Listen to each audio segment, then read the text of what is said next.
নমস্কার বন্ধুরা, সবাইকে জানাই happy new year. Happy new year. আর সবাইয়ের কাছে আমার একটাই অনুরোধ, সবাই আমার চ্যানেলটাকে সাবস্ক্রাইব করে দেবেন প্লিজ। আর আজকে আমি 1 জানুয়ারি সকালে বানাচ্ছি কড়াইশুঁটির কচুরি। তো এখন কড়াইশুঁটি মার্কেটে খুব ভালোই পাওয়া যাচ্ছে, আর এই সময় কড়াইশুঁটির কচুরি খেতে সবাই খুব ভালোবাসে। তো আমি আজকে একদম সিম্পল আর সহজভাবে দেখাচ্ছি। বাড়িতে সবাই অনেকেই হয়তো বানিয়েছেন এর আগেও।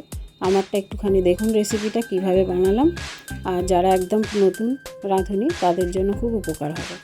আমি এর সাথে বানাচ্ছি আলুর দম কষা করে।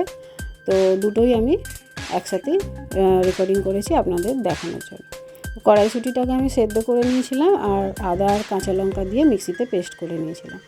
তো কড়ার মধ্যে সর্ষের তেল, কালো জিরে দিয়ে দিলাম, দিয়ে কড়াইশুঁটিটাকে পেস্টটাকে ওর মধ্যে দিয়ে দিলাম, সামান্য একটু হিং দিয়েছিলাম। তো ওটাকে আমি সাইডে রেখে দিয়ে আলুর দমটা বানিয়ে নিচ্ছি। আলুগুলোকে সেদ্ধ করে আগে থেকে তুলে রেখেছিলাম। তো সর্ষের তেল দিয়ে কড়াইশুঁটির কচুরিটাকে সাইডে করে রেখে দিলাম, আর প্রেশার কুকারে আলুর দমটা তৈরি করে নিচ্ছি। আগে প্রেশার কুকারের মধ্যে আমি দিয়ে দিলাম সাদা জিরে আর কাঁচা লঙ্কা দিয়েছি, কেউ চাইলে শুকনো লঙ্কাও দিতে পারে। এর মধ্যে দিয়ে দিলাম একে একে নুন, হলুদ, টমেটো কুচি, আদা থেতো করে রেখেছিলাম সেটা দিয়ে দিলাম। ভালো করে মশলাটাকে আগে কষিয়ে নিচ্ছি। এর মধ্যে অল্প একটু কাশ্মীরি লঙ্কা ব্যবহার করব কালারটার জন্য। আর এরপরে আমি সেদ্ধ আলুগুলোকে খোসা ছাড়িয়ে এর মধ্যে দিয়ে দিচ্ছি। আর অবশ্যই এর মধ্যে একটু বেশি করে হিং দিতে হবে, যেহেতু কড়াইশুঁটির কচুরি করছি আর শীতকাল, হিংটা বেশি করে দিলে ভালো লাগবে খেতে, আর গন্ধটা তো খুবই সুন্দর আসে। দেখুন ভালোভাবে কষানো হয়ে গেছে আলুটা, বেশ খানিকক্ষণ কষিয়ে নিয়েছি। এর মধ্যে দিয়ে দিলাম জিরে গুঁড়ো। নুন মিষ্টিটা আন্দাজ মতন দিতে হবে, নিজের পছন্দ মতো। ভালোভাবে কষানো হয়ে গেছে, এর মধ্যে দিয়ে দেবো আমি গরম জল। যতটা ঝোল দরকার ততটাই দেব। ধনেপাতা কুচিটাও এর আগে মিশিয়ে নিলাম। এবার গরম জলটা আমি দিয়ে দিচ্ছি। যেহেতু এটা কষা আলুর দম করছি তাই জলটা একটু কমই দিচ্ছি, আর সেদ্ধ করা আলু আছে তাই বেশি জলের প্রয়োজন নেই। এবারে আমি ভালো করে মিক্স করে নিচ্ছি, নিয়ে প্রেশার কুকারের ঢাকনাটা বন্ধ করে দিলাম।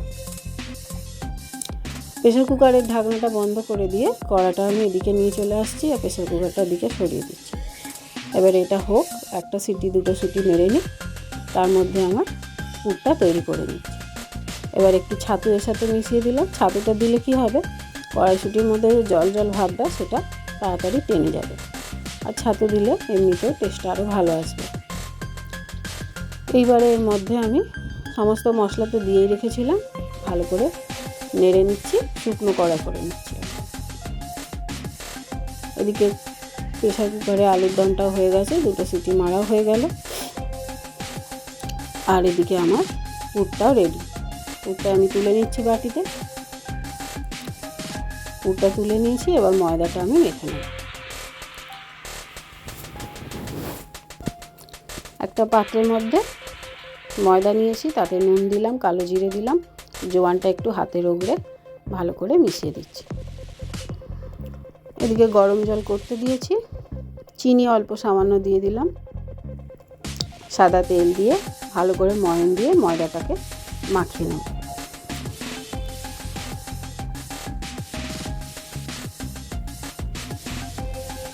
ভালো করে ময়ানটাকে মিশিয়ে নিচ্ছি ময়দার সাথে।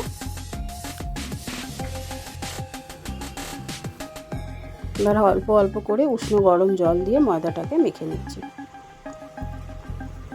বন্ধুরা, আপনারা কোথা থেকে কে দেখছেন আমাকে একটু কমেন্টে জানাবেন। আর যেহেতু আমি নতুন ভিডিও চ্যানেলটা শুরু করেছি, খুব বেশি দিন হয়নি, এই 2-3 বছর মতন হচ্ছে, তো আপনারা একটু আমাকে হেল্প করুন যাতে আমার চ্যানেলটা ভালোভাবে দাঁড়াতে পারে। এবারে আমি আস্তে আস্তে লেচিগুলো কেটে নিলাম ময়দা মেখে নিয়ে। একটু বড় করেই কাটবো যাতে পুরটা দিতে বেশ ভালোই হয়, অনেকটা করে পুর দিয়ে করলে খেতেও ভালো হবে।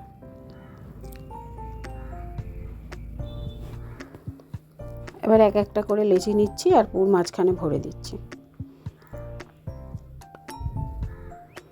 বেশি করে করে পুর দিয়ে ভরলে লেচিটা বেশ ভালো হবে দেখতেও, আর খেতেও কিন্তু ভালো টেস্ট হবে। এদিকে কড়াইতে আমি তেল গরম করতে দিয়ে দিয়েছি, এবার এক এক করে কচুরি বেলে নিচ্ছি আর ভেজে নেব। ওদিকে আলুর দমও হয়ে গেছে রেডি। তো যেটা বলছিলাম, আমি হ্যাপি নিউ ইয়ার বলেছি প্রথমেই সবাইকে। আরও একটা কথা বলে দিই, আমি সবসময় ভগবানের কাছে চাইবো যাতে এই 2026 সালটা সবার খুব ভালো কাটে, আর ভগবান করুক সবাই খুব খুশিতে থাকে। অনেক রকমই তো প্রবলেম মানুষের জীবনে হয়, কিন্তু 26 সালটা যেন সবার জন্য খুব ভালো এবং নতুন আশার আলো আসে। তো এর মধ্যেই আমার কচুরিগুলো পরপর রেডি হয়ে গেল। আজকের রান্নাটা কেমন লাগলো অবশ্যই কিন্তু জানিও। সবাইকে দেখার জন্য ধন্যবাদ।